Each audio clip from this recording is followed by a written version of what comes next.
오늘 아침 우리에게 주시는 하나님 말씀 함께 보겠습니다. 이사야서 55장 6절로 9절까지 우리 함께 교독하려고 합니다. 이 시간 우리 함께 교독하는 이사야서 55장 6절로 9절의 말씀을 통해서 오늘 아침 우리에게 들려주시는 하나님의 세미하신 그 음성이 우리 모두에게 들려지기를 주님의 이름으로 축원합니다. 6절입니다. 6절을 제가 먼저 읽습니다. 너희는 여호와를 만날 만한 때에 찾으라. 가까이 계실 때에 그를 부르라. 악인의 그의 길을 불의한 자는 그의 생각을 버리고 여호와께로 돌아오라. 그리하면 그가 긍휼히 여기시리라. 우리 하나님께로 돌아오라. 그가 너를 뜨겁게 용서하시리라. 이는 내 생각이 너희 생각과 다르며 내 길은 너희의 길과 다름이니라.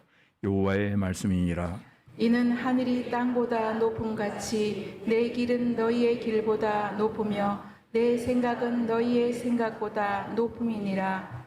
아멘. 이 시간 우리 기도하겠습니다. 사랑의 하나님, 감사합니다. 이 아침에도 변함없이 깨어있게 하시고 살아있게 하시고 다시금 그 생명 가지고 하나님 앞에 나와서 예배하라 하신 그 하나님 앞에 예배자로 영광 올리게 해주시오니 감사합니다. 하나님, 여호와를 목자로 삼는 자 부족함이 없게 해주시며 약속하셨습니다. 오늘 또 찬양했던 다윗의 심정으로 하나님을 예배하기를 원합니다. 우리의 믿음으로 감사의 마음으로 예배할 때 환경적으로 형편적으로 돌아올 때는 약함이 너무도 많이 있지만은 하나님 예배 이후에 이 자리를 떠나갈 때 마음이 부자가 되어 부족함이 없게 하여 주시옵소서. 있는 것에 감사하게 하시고 부족함을 간증하며 자랑하며 살게 하여 주시옵소서. 하나님, 오순절에 모여 기도하던 이들에게 임하셨던 그 성령의 불과 같은 역사가 오늘 우리 예배 이후에 이 자리에 함께하여 주실 것을 믿습니다. 어지럽고 혼란스러운 이 시대에 하나님의 영으로 아버지 충만케 하여 주시옵소서. 하나님, 이 멋진 주일에 함께 있지 못한 이들이 있습니다. 객지, 애국, 군대의 병상에 있는 이들을 기억하여 주시옵소서.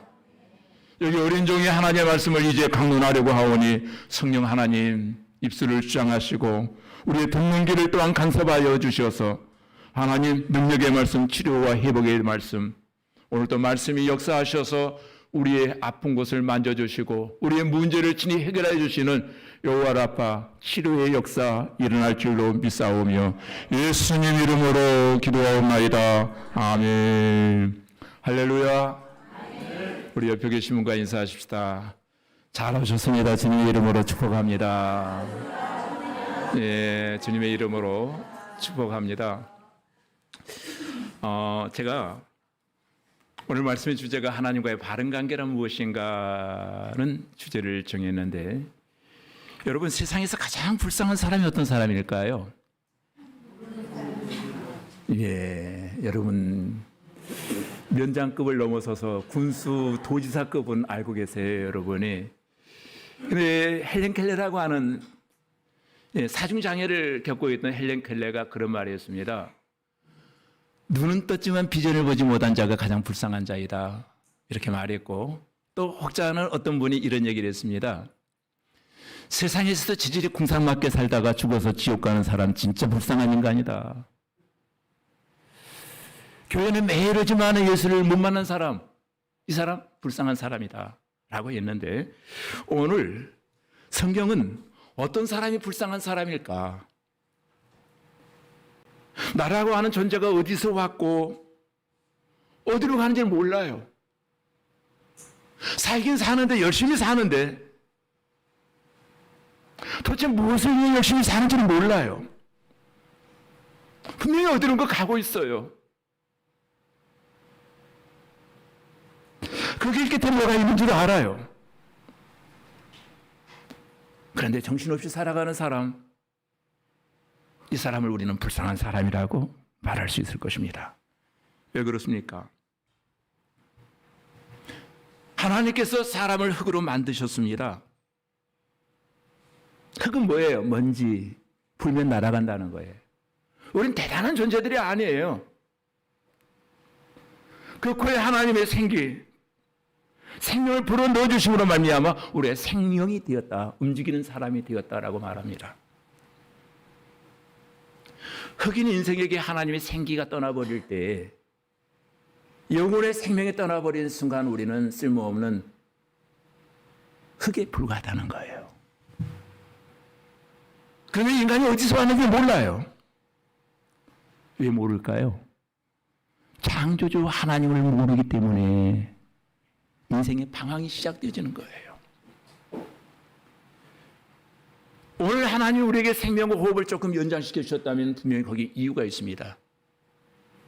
이 세상 구원의 현장이에요.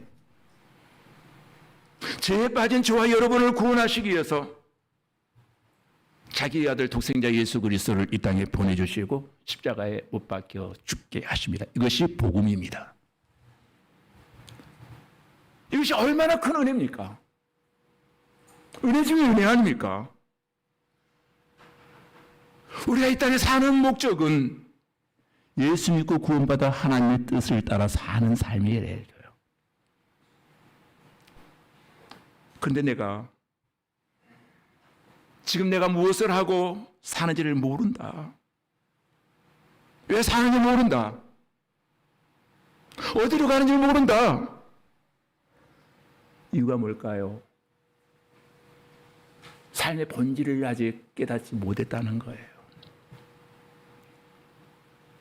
하나님과 단절되어진 삶을 살아가는 사람은 진짜 불행한 사람이에요. 하나님 만드신 인간이 하나님과 단절되었다. 내가 낳은 아이가 나와 단절되었다라고 하는 것 자체가 불쌍한 것처럼 하나님 만드신 인간들이 창조주와의 단절된 관계를 살아간다. 여러분, 하나님과의 단절되어진 사람은 내면으로부터 넘쳐나는 기쁨이나 영원한 삶에 대한 소망이 없어요. 우리 기독교인은 희망이라고 하는 단어를 쓰지 아니하고 소망이라고 하는 단어를 씁니다.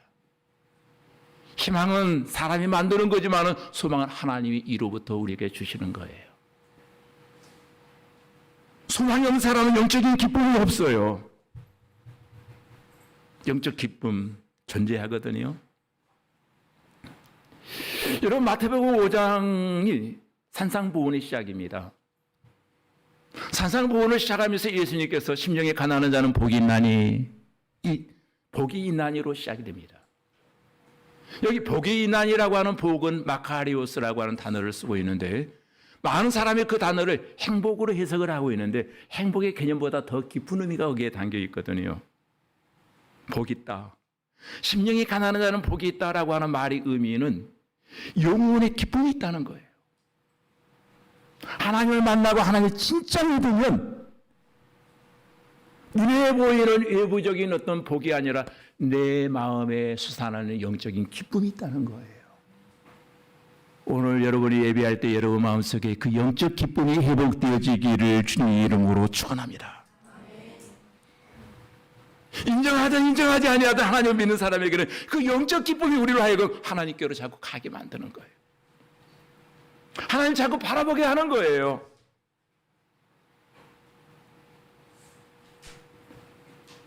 사람들의 가장 근본적인 질문이 무엇입니까?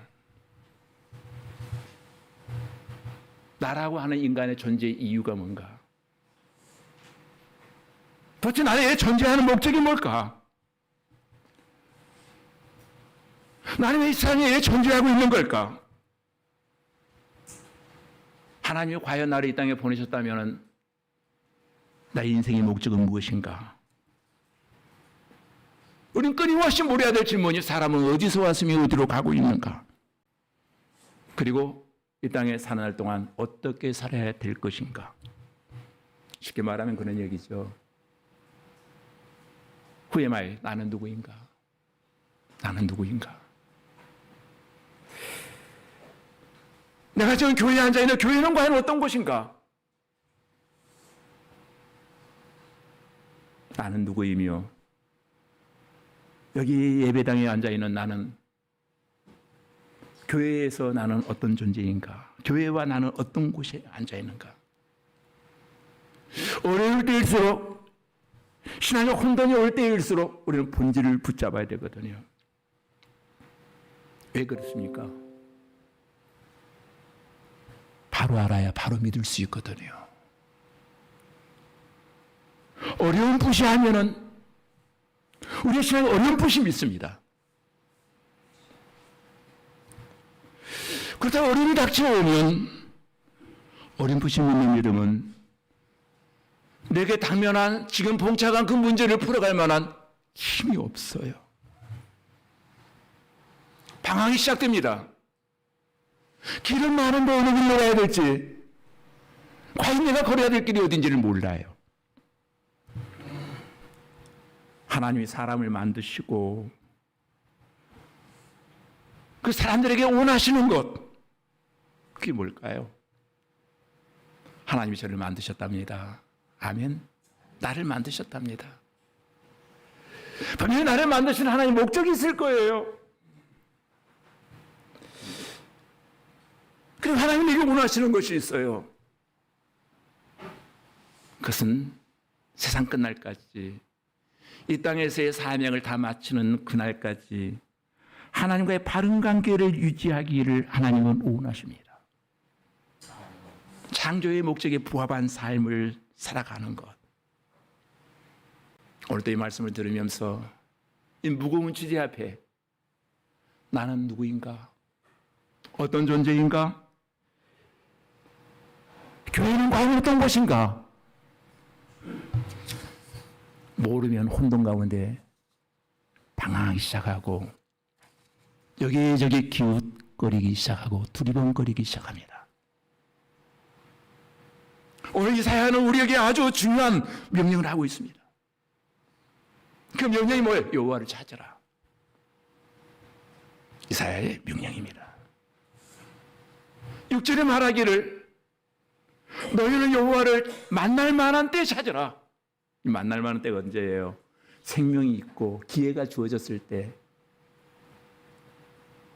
생명이 떠나버리면은 이미 기회는 늦은 거잖아요. 기회 주었을 때, 시간이 있을 때 내 발로 하나님께 나아가서 하나님의 이름을 부를 수 있을 그때에 하나님 찾으라는 거예요. 언젠가 그렇게 못할 날이 오고야 말 거야. 네 입으로 기도할 수 있느냐? 네 발로 교회당을 가고 하나님께 일칠 수 있느냐? 유사에서 9장 13절이 이렇게 말합니다. 이 백성이 오히려 자기들을 치시는 자에게로 돌아오지 아니하며 만군의 여호와를 찾지 아니하는도다. 하나님의 안타까움이 묻어나옵니다. 제가 오늘 개인적으로 새벽 설교를 하는 가운데 시편 80편 14절을 읽고 마음으로 많이 울었습니다. 이 말씀을 붙잡고 오전 내내 기도하고 싶었습니다. 14절의 내용이 이런 내용입니다. 만군의 하나님이여 구하옵나니 돌아오소서. 하늘에서 굽어보시고 이 포도나무를 돌보소서. 포도나무는 이스라엘이고 포도나무는 우리 개인을 말하고 있는데 하나님이 우리를 떠나버렸다는 거예요. 지금 시인은 고통 중에서 하나님 돌아오소서. 이 포도나무를 제발 좀 돌아보시고 지켜주옵소서 라는 그런 간절한 고백입니다.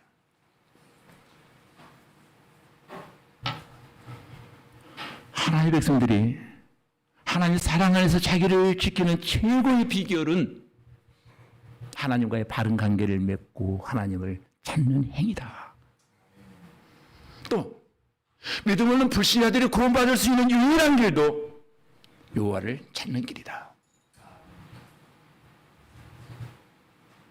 요한복음 14장 6절에 예수 그리스도의 신실한 복음이 증거되어지죠.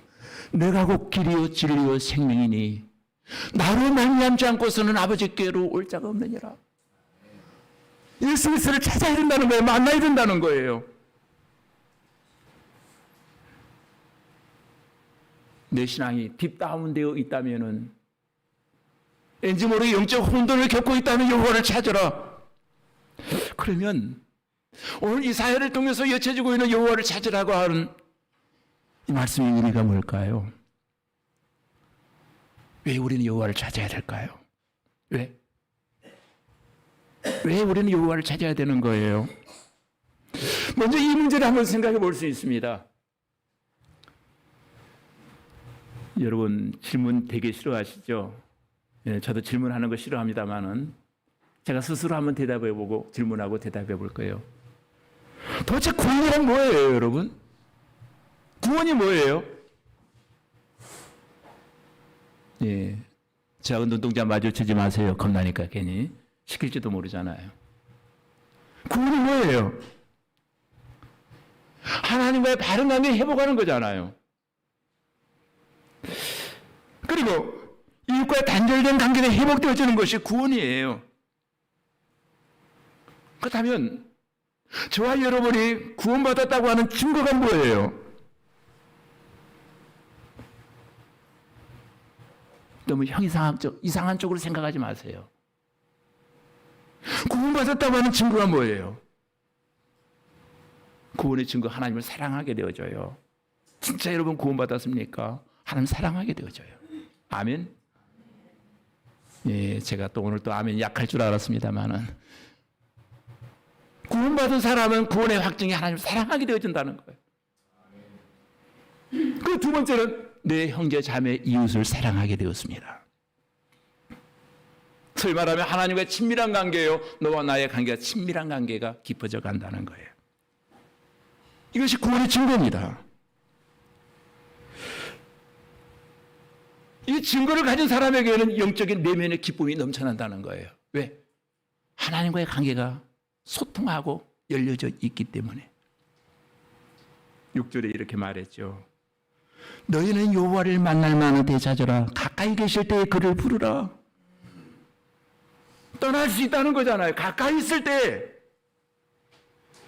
근데 오늘 본문을 자세히 읽어보니까 본절은 일종의 동요의 반복이 있습니다.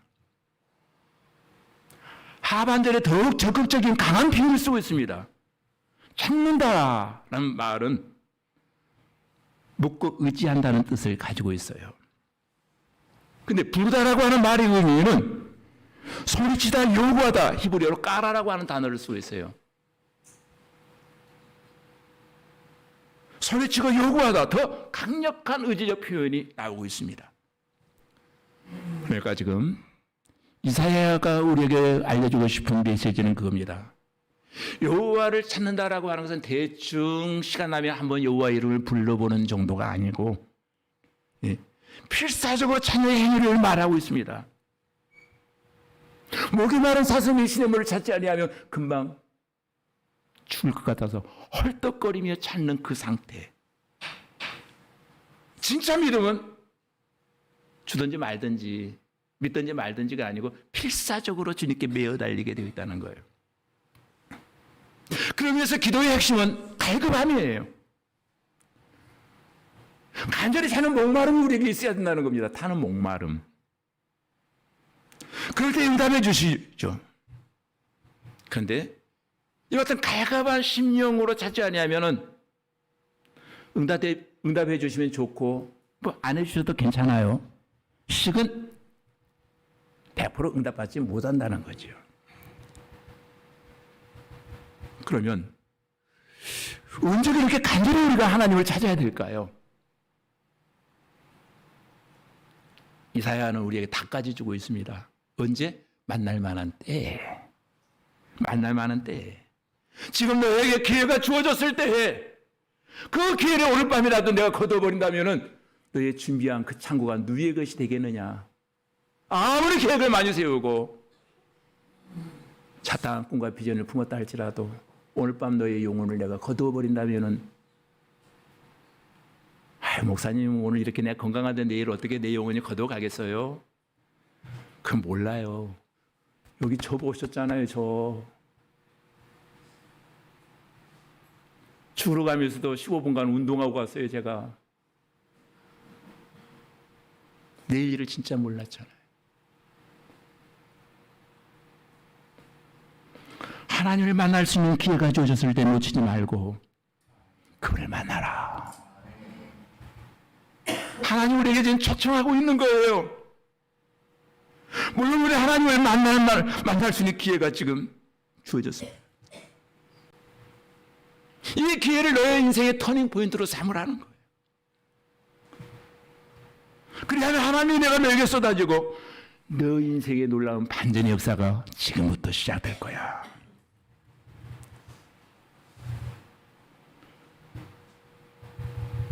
근데 많은 사람은 이렇게 하나님의 강력한 욕으로 우리를 초청하고 있음에도 불구하고 내 마음속에 생각은 뭡니까? 다음에 또 기회가 있겠지. 오늘만 날인가 내일도 날인데 저는 여러분에게 강력히 도전합니다. 오늘 예수 그리스도를 영접하시고 예수 그리스도와 더불어 여러분의 생애가 지금부터 재출발되어지기를 주님의 이름으로 축원합니다. 내일은 나의 날이 아니에요. 제가 죽어보니까 알겠더라고요. 내일은 나의 날이 아니에요. 오늘이 나의 날이에요. 그 날은 영원히 않을 수도 있어요.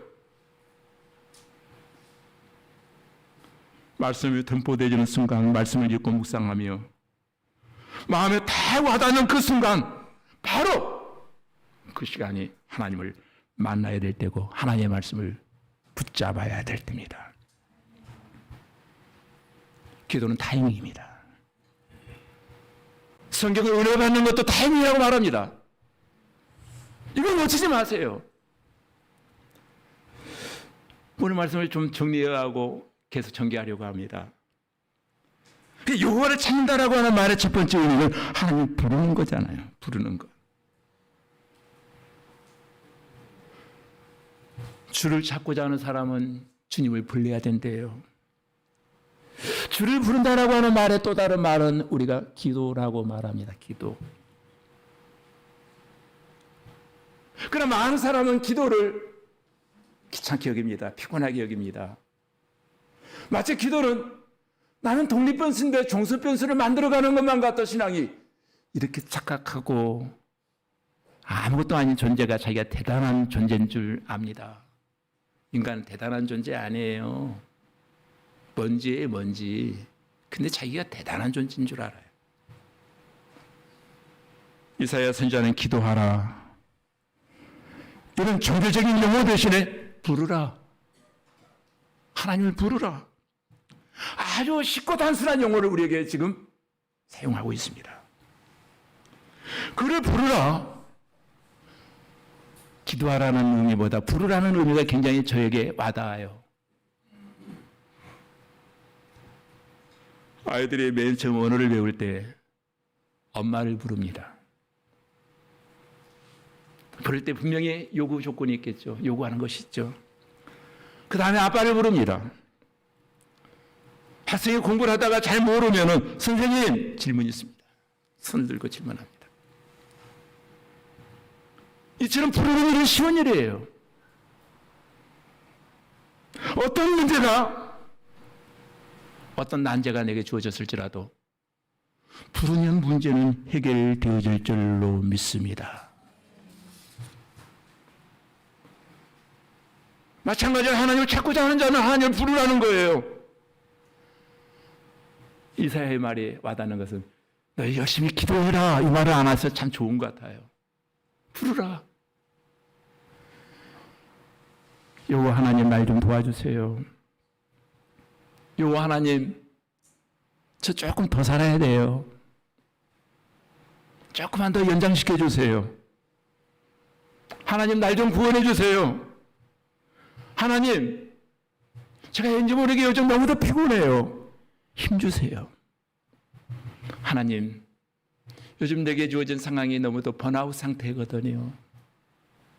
탈진되어 있습니다. 하나님 내게 새 힘 좀 주세요. 여호와 하나님 세상의 길은 참 많은데 도대체 내가 가야 될 길이 어딘지를 모르겠습니다. 하나님 길이 안 보여요.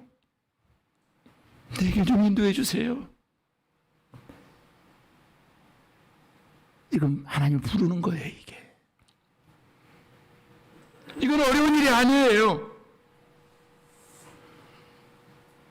오늘부터 하나님과 진짜 바른 관계 맺기를 원하신다면은 아버지의 이름을 부르고 내 속사정을 그대로 토설할 수 있기를 주님의 이름으로 부탁을 드립니다. 솔로몬 성전에 두 개의 기둥이 있는데 한쪽 기둥이 야긴이요 한쪽 기둥이 보았습니다. 오늘 하나님의 성전에 두 기둥이 꼭 필요합니다. 하나님 성전에 꼭 필요한 기둥은 말씀과 기도의 기둥입니다. 교회가 잘 지었느냐 많은 사람이 모이느냐 이게 중요한 게 아니라 그 교회에 살아계신 하나님의 말씀이 있는가? 그 교회가 기도하는 교회인가? 오늘 우리의 삶도 마찬가지예요. 내 영혼이 어떤 영혼이 건강한 영혼인가?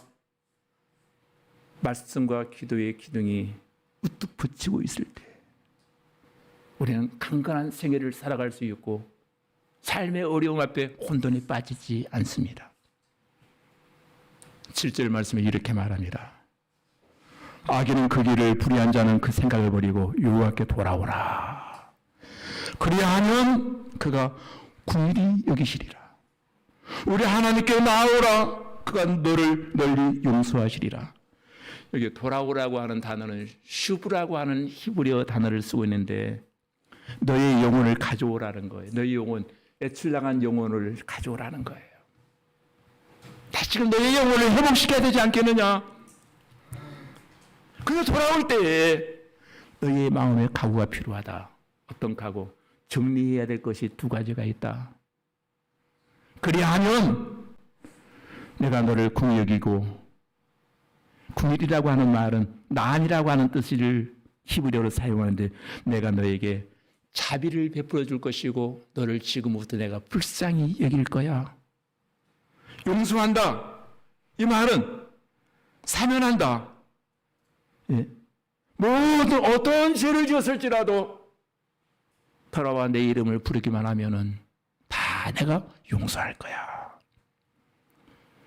여호와를 찾기만 하면 하나님이 저와 여러분을 긍휼히 여기시고 사는 날 동안 먹고 살려고 또는 삶의 생존 경쟁에서 어떤 잘못을 했을지라도 내가 너희를 다 용서할 거야.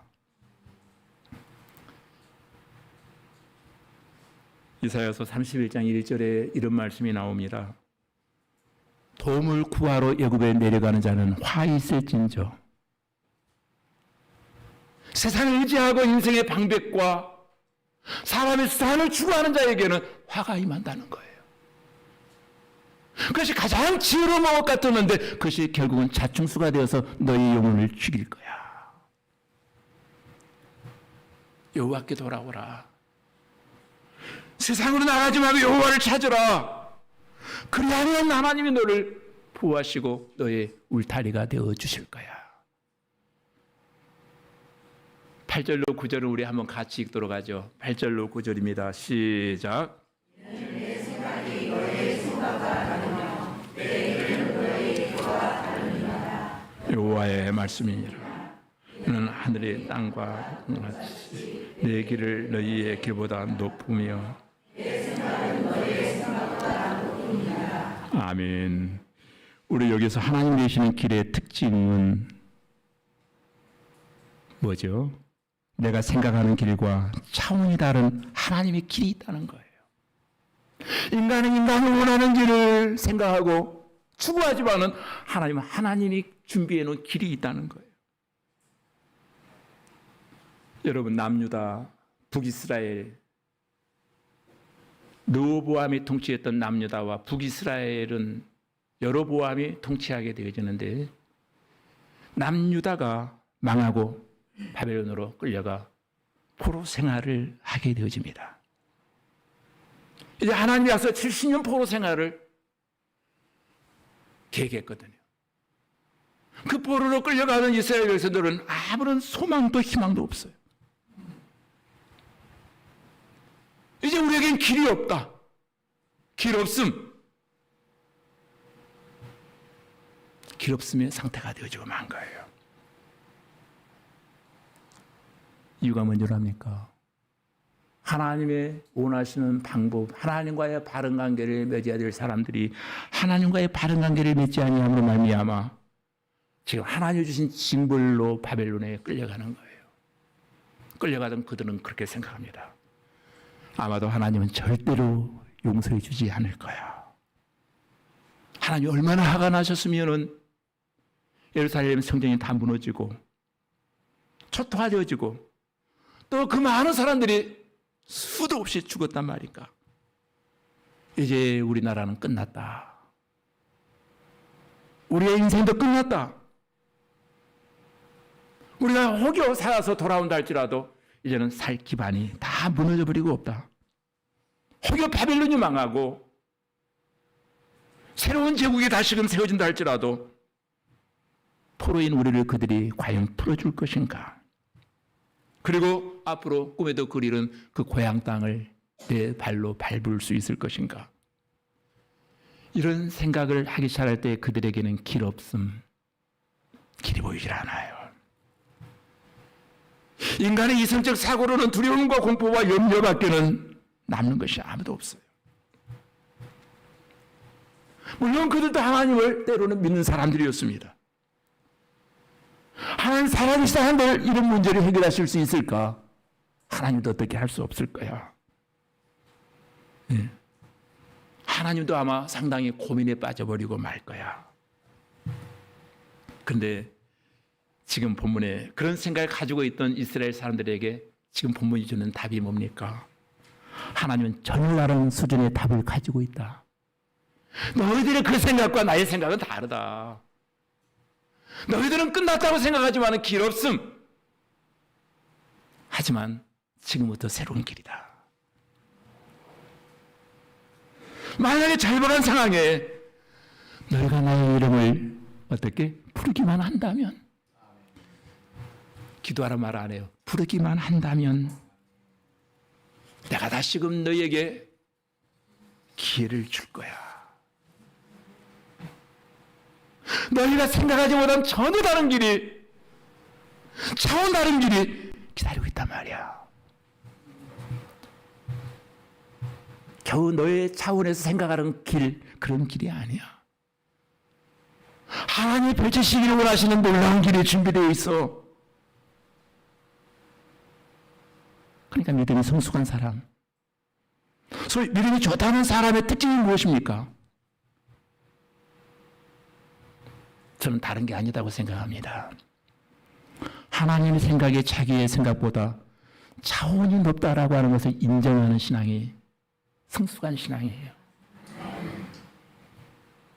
내가 원하는 대로 물론 풀리지 않아요. 그러면 섣불리 낙담하지 않아요. 왜? 하나님께 답이 있기 때문에. 하나님 분명히 더 좋은 길을 내실 수 있는 전지전능하신 하나님이시기 때문에. 여러분, 우리의 미래는 우리가 생각하지 않는 방향으로 전개되어 갈 수 있고 훨씬 더 어려워질 수 있습니다. 그러나 내가 하나님의 진정한 자녀다면, 하나님의 이름을 부르는 하나님의 백성이라면 내가 생각하는 것보다 더 좋은 길로 하나님 인도하실 거예요. 우리가 믿는 하나님, 모든 것을 합력하여 선을 이루시는 하나님이시잖아요. 나는 겨우 A만 생각했는데 하나님은 앞뒤 전후를 다 생각하셔서 나의 길을 인도하신다는 거예요. 그래서 때로는 내 생각이 가장 좋다고 여겨지는 일이 일어나지 않을 수도 있습니다. 그때도 우리는 아멘할 수 있어야 돼요. 내가 생각하기에 반드시 열려야 되는데 그 길이 닫혀 있어요. 이때는 이렇게 해야 되는데 자꾸 이해할 수 없는 일들이 가로막아요. 괴로움과 고통이 가중되어 갑니다. 왜 그렇습니까? 답이 오늘 본문에 주어졌죠. 하나님께서는 내 생각보다 내 계획보다 훨씬 더 높은 길을 이미 준비해 놓고 계시기 때문에. 하나님 허락하실 때까지 기다리라는 거예요. 지금 당장 내가 원하는 대로 안 되면 내 마음은 답답하고 괴로울 수 있어요. 이게 우리 현실이죠. 그런데 세월이 지난 다음에 보면은 바로 그것이 나를 위한 하나님의 선하고 아름다운 인도하심이었음을 우리는 알게 됩니다. 우연이 아니었군요, 하나님. 재수가 없는 것이 아니었군요. 이때를 위해서 그렇게 나를 다듬으셨군요. 교회도 마찬가지입니다. 당장 어려움을 당한다 해도 꾸준히 하나님이 기뻐하시는 복음의 길을 가다 보면, 신실하게 그 길을 걷다 보면 때가 참에 꼭 필요한 사람들 필요한 길로 우리를 인도하여 주실 줄로 믿습니다. 왜 여호와를 찾아야 되는가? 죄송합니다. 평소 같으면 여기에서 설교가 맞춰져야 되는데 6페이지 가운데 이제 4페이지였습니다. 오늘 끝까지 갈 겁니다. 혹시라도 영적 슬럼프에 빠져 하나님께로부터 내 영혼이 자꾸 멀리 가 있다면 이제 우리 어떻게 해야 될까요? 제가 제 영혼에게 물어봅니다. 내 영혼아, 어찌할꼬? 그런 상황이 내게 찾아왔어요. 하나님은 오늘 우리에게 말합니다. 내 영혼이 하나님과의 진짜로 바른 관계를 맺기 원하느냐? 정말 그 관계 회복되어지기를 원하느냐? 꼭 해야만 하는 것이 있습니다. 하나님을 사랑하는 일이에요. 언제부턴가 내 마음에 첫사랑이 식어져 가기 때문에 다 귀찮고 힘들고 핑계도 많고 구실이 많아지는 거예요. 호세아서 6장 6절에 보니까 나는 인애를 원하고 제사를 원하지 아니하며 번제보다 하나님 아는 것을 원한다. 하나님이 원하시는 것이 두 가지답니다. 너 진짜 하나님 사랑하니? 너 나를 바로 알고 있니? 하나님을 아는 지식. 영국의 신학자 제임스 베크가 하나님을 아는 지식이라고 하는 책을 썼는데, 너 진짜로 하나님을 아는 지식이 있니? 네가 하나님을 진짜 사랑하고 하나님을 바로 아는 지식이 있다면 어떻게 해야 될까요? 만약 우리가 이 두 가지를 간과하는 가운데 뭔가를 하려고 한다면은 우리의 신앙의 기초공사가 잘못되어 있었어요. 지금까지 기초공사가 바로 되어 있지 아니한 상태 속에서 건물을 자꾸 세운다고 하면은 그 건물은 어느 날 무너져 버리고 말 거예요. 그것이 어쩌면 우리의 신앙의 모습은 아니었습니까? 하나님을 사랑하기 때문에 예배가 기다려지고, 오늘 하나님이 나에게 어떤 말씀을 주실까? 하나님 사랑하기 때문에 헌신하고 싶어지고,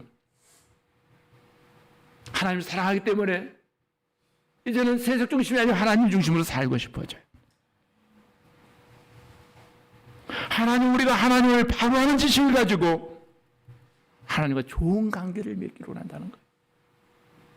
내가 하나님을 아는 속성, 내가 믿는 하나님은 어떤 하나님이신가? 억만 죄악 가운데 나를 부르시고 구원하시고 하나님 백성 삼아주신 그 하나님, 누구보다도 나를 사랑하시는 그 하나님. 성경은 끊임없이 우리 인간을 말할 때 하나님의 형상으로 지음받았다라고 말합니다.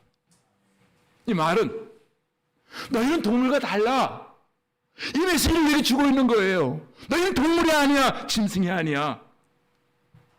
하나님 형상으로 만들어진 존재들이야. 하나님 형상으로 만들어진 존재는 하나님을 사랑하고 하나님을 바라보는 지식이 있어야 한다는 거예요. 동물에게는 이와 같은 능력이 없습니다. 혹시 여러분 동물이 기도하는 거 보셨습니까? 동물이 주님을 부릅니까? 동물은 예배하지 않습니다. 하나님의 형상을 닮은 인간에게만 예배를 명하셨어요. 그 사람만이 하나님 부를 수 있는 권세가 주어졌어요. 인간만이, 형상으로 만들어진 인간만이 하나님과 대화하고 하나님과 소통할 수 있고 교제할 수 있다는 거예요. 그리고 하나님은 그 하나님은 우리에게 자신의 계획을 우리에게 알려주십니다.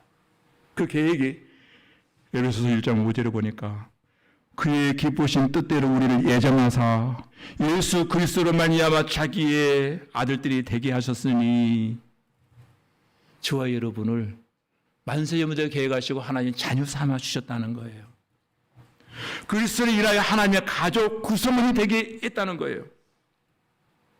그렇다면 하나님이 저와 여러분을 창조하신 이유는 그저 이 땅에서 70년, 80년 사는 것으로 끝내는 것이 목적이 아니에요. 선택받은 그 자녀들과 영원히 살기를 원하셔서 저와 여러분을 만드시고 이 땅에서 구원하시고 이 복음을 믿어 의심치 않게 하여 주신 줄을 믿습니다. 영원히 살아야 될 백성이라면 하나님을 사랑해야 된다는 거예요. 하나님 사랑하기만 해도 놀라운 일들이 우리에게 일어난다는 거예요. 그리고 여러분, 진짜 하나님과 바른 관계 회복을 원하신다면 지금부터 내 계획을 접으시고 하나님만을 신뢰하십시오. 저는 히브리서 11장 6절 보니까 믿음이 없이는 하나님을 기쁘시게 하지 못하나니라고 하는 말씀이 나옵니다. 이 말씀을 하시면서 믿음으로 살았던 샘플, 모델 한 사람을 소개하는데 그 사람의 이름이 노아예요. 히브리서 11장 7절에 보면은 믿음으로 노아는 아직 보지 않는 일에 경고하심을 받아 경외함으로 방주를 준비하여 그 집을 구원하였으니 이로 말미암아 세상을 정죄하고 믿음을 따르는 이에 상속자가 되었느니라. 자, 이 말씀이 굉장히 어렵게 들려질 거예요. 제가 한번 재현해 보겠습니다. 어느 날이었습니다. 열심히 성실하게 살고 있는 노아에게 하나님이 찾아오십니다. 하나님 찾아오시니까 노아는 너무도 하나님 웬일이세요? 제가 상상한 겁니다. 성경에 그런 얘기 안 나옵니다. 인사했겠죠. 근데 하나님께서 하시는 말씀이 오늘 긴히 너와 할 말이 있다. 그리고 조용히 사람들을 몰리고 둘이 대화하자 하더니 조용한 곳으로 데리고 가십니다. 하나님 말씀하십니다. 노아야, 내가 세상을 보니 참으로 지약이 가득 차 있더라. 세상은 내가 의도한 바로 흘러가는 것이 아니고 엉뚱한 방향으로 지금 세상이 흘러가고 있어. 예. 지약이 가념한 세상 더 이상 두고 볼 수 없단다. 그러나 그러한 세대 속에서도 네가 다른 사람과 다른 것을 내가 알고 있다. 너는 지금까지 진실로 나의 기쁨이었고 나에게 가장 귀한 백성이었다. 그런데 내가 너를 통해서 새로운 민족을 다시금 구성하려고 한다. 이 재앙만의 이 세상 모든 사람을 다 쓸어버려, 홍수로 쓸어버리고 내가 너로부터 너의 가족과 더불어서 새로운 세상을 시작하려고 한다. 그러니 노아야, 이제부터 너는 배를 만들어라. 이렇게 하나님이 하셨어요. 여러분에게 이 말씀이 들려졌다면 여러분 어떻게 반응하시고 어떻게 이 말씀을 이해하시겠습니까? 오늘 갑자기 하나님 나타나셔서 모든 세상을 물로 심판하시겠다는 거예요. 그래 너는 특별히 배를 만들어라. 여러분 이 명령 앞에 순종할 수 있습니까? 여러분 어떻게 생각하세요? 노아가 이때 그 말씀을 들었을 때 나이가 몇 살인 줄 아세요? 500세였어요. 500세. 500세를 산다는 뻥 아니야? 성경이 그렇게 말하고 있어요. 500세. 그리고 비가 내려 지면을 물로 치운 것은 그의 나이 600세가 되던 해였어요. 그리고 하나님의 명령을 듣고 노아는 100년 동안 열심히 일을 만들었어요. 방주를. 이것은 하나님을 향한 신뢰하는 믿음이 없이는 불가능한 일이었습니다. 그래서 히브리어로 믿음을 에무나라고 하는 단어를 쓰고 있습니다. 헬라에서는 피스티스라고 하는 상태에서 의지하고 신뢰하고 기다린다라고 말하는데 여기 에무나라고 하는 단어의 의미는 다른 의미입니다. 견딘다, 기다린다, 견딘다. 믿고 자리를 지키며 기다린다라고 하는 뜻이 에무나라고 하는 뜻을 가지고 있어요. 그런 의미에서 믿음은 방향이에요. 하나님께서 기뻐하시는 방향을 정하고 견디며 기다리는 것. 그는 100년간 기다리면서 한 번도 불평하지 않았습니다. 하나님과 논쟁하지도 않았습니다. 성경은 이렇게 말합니다. 창세기 6장 22절에 보니까 노아가 그와 같이 하여 하나님이 자기에게 명하신 대로 다 준행하였더라. 저는 이 본문을 읽고 오늘 아침 노아의 이름을 이렇게 네이밍하고 싶습니다. 돌쇠 노아 100년을 기다리다. 진짜 돌쇠 아니에요? 100년 기다릴 수 있어요. 이 네이밍이 노아에게 꼭 맞는 것 같아요. 돌쇠 노아 100년 기다리다. 어떻게 하면 이렇게 돌쇠 신앙을 가질 수 있을까요? 누가 뭐라 해도 하나님을 신뢰한다면, 에무나의 믿음을 갖는다면 견디며 자기의 자리를 지키며 기다릴 수 있다는 거예요. 그러나 하나님을 온전히 신뢰한다는 말의 의미가 무엇입니까? 가장 선한 길은 그분에게 있다. 그래서 내 인생에서 가장 선한 길이 무엇인지 하나님은 나보다 더 잘 알고 계시다. 그러면 나는 당신을 전적으로 신뢰합니다. 이것은 여러분의 부르짖는 기도를 하나님 들어주시고 하나님 약속을 지킨다고 하는 믿음이, 신뢰감이 있을 때 우리는 주를 찾게 되어진다는 거예요. 또 하나 생각한다면 하나님과 진정한 바른 관계를 원한다면 순종이 포함되어 있어야 한다는 거예요. 야고보서 2장 22절에 보면 행함이 없는 믿음은 죽은 믿음이다 이렇게 말합니다. 행함이 없는 믿음으로 하나님을 기쁘시게 할 수 없다. 그 말씀은 하늘나라에 가는 방법을 말하는 것도 아니고 구원받는 방법을 말하는 것도 아니고 성숙한 신자의 행위는 순종함으로 드러나게 되어 있다는 거예요. 그것이 하나님 기쁘시게 할 수 있다는 거예요. 야고보는 행한다 라고 하는 걸 실천한다는 말이에요. 그래서 요한복음 14장 21절에 보면은 나를 사랑하는 자는 내 계명을 지키는 자다라고 가르쳐주고 있습니다. 하나님을 사랑하면 하나님의 계명을 지키게 되어 있다는 거예요. 그래서 순종한다라고 하는 말의 뜻은 두 가지예요. 첫째는 어떤 조건이나 단서를 달지 않아요. 순종은 이유를 달지 않아요. 하나님이 말씀하시니 내가 그렇게 진행하겠나이다. 실천의 사명만 남은 거예요. 두 번째는 지연하지 않는 겁니다. 나중으로 미루지 않는 거예요. 하나님 나에게 조그만 생각할 시간 주세요. 노아는 그렇게 하지 않았어요. 명령이 떨어지자마자 아라랏산으로 올라가서 배를 짓기 시작하는 거예요. 아니 세상에 배를 지으려면 바닷가에서 지어야 되잖아요. 산 꼭대기에 하나님 명령하셨다고 해서 산 꼭대기에서 배를 제작하고 있는 모습을 바라볼 때 동네 사람들이 이 동네 인물 났군. 이 동네 인물 났어요. 아버지가 저렇게 정신이 없으면 자녀들이라도 똑바로 해야 되나. 한과 야베 셋 전부 다 아버지 때문에 또라이 취급을 받기 시작합니다. 하나님 제가 생각해보고 나중에 하겠습니다. 절대 이렇게 말하지 않아요. 말씀을 맺으려고 합니다. 저와 여러분은 누가 뭐라 해도 한 시대에 한 하나님을 섬기며 함께 한 방향을 향해 가는 믿음의 동역자들입니다. 우리의 가야할 길은 아직도 멀고 험합니다.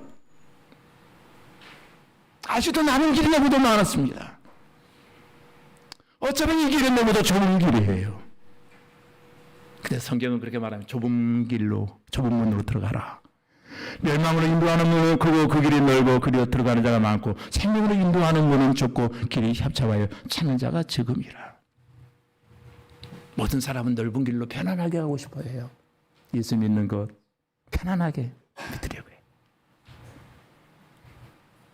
그냥 하나님의 신의 길은 사명과 섬김의 길이기에 진짜 찐 순종과 희생이 없이는 이 길을 걸어갈 수가 없어요.